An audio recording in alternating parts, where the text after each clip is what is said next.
is, hello.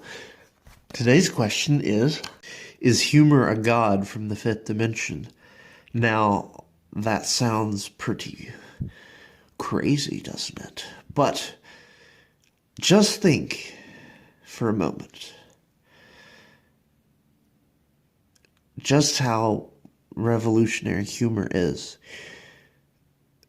The ability to compute certain frames of reality, certain expectations of how things are supposed to go. Like when you order food at a restaurant, you expect things to go a certain way with how the order is supposed to happen and what they're supposed to say, and then how you exchange money or some type of currency, and then you go about your space and you go wait. If there's a clash, if something goofy happens, if something unexpected, and we call that goofy in certain contexts. So say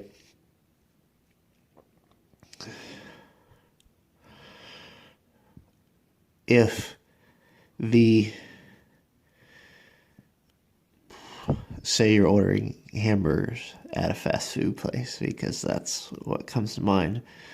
Because most people have been to a fast food place, whether they eat fast food now or not, it's not the point. But everybody knows those damn headsets that they have, right?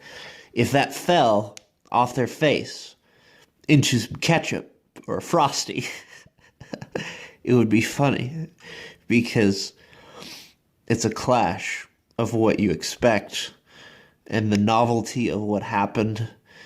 That's very rare. So it's a clash of the expected normal frame of I'm just ordering my lunch, and then the clash with this guy's microphone headset's not supposed to be in a Frosty. Just talking about it, you see, it's making me so. The fact that you can find that pleasing and pleasurable in a way that takes a great deal of skill seems to imbue it with a otherworldliness of at least a dimension that is hard to describe and is the most mysterious in how complex it is. And only like human-minded creatures or creatures of our intelligence, only we understand humor. So something higher than us would understand humor as well. And so that seems to be the key criteria of a higher power. So when, I don't know, I say a higher power like it's, Jesus Almighty or whatever, but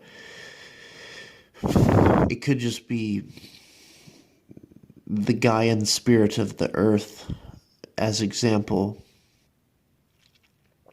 It doesn't have to be defined in form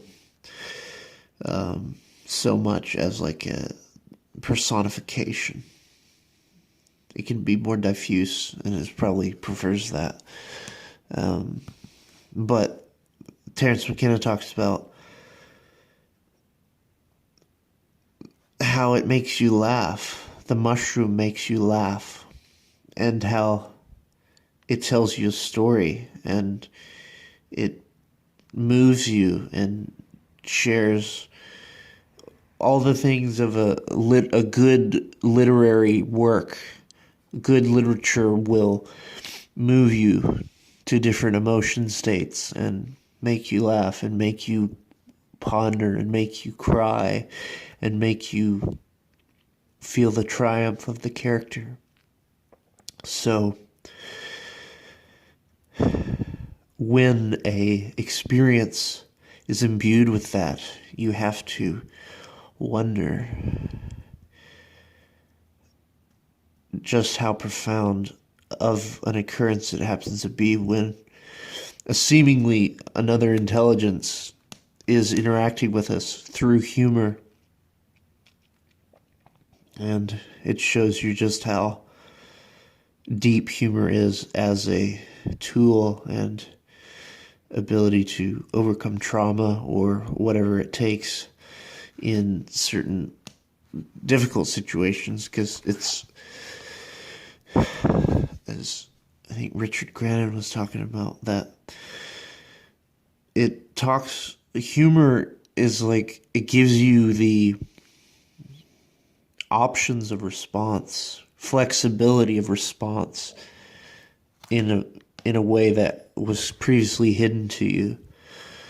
And so it's associated with like neuroplasticity, so that you are able to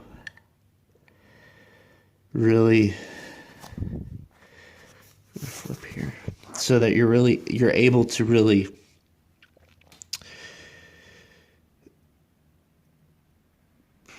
decide what you want to do from a more empowered place. So when humor has that ability to change your perceptions so hard, it must have a root in quite a high place that is very related to freedom and openness and connection, and just it's a creed to higher understanding and what you're here to somehow understand more about the process and the flow of life and the beautiful interconnectedness of it all.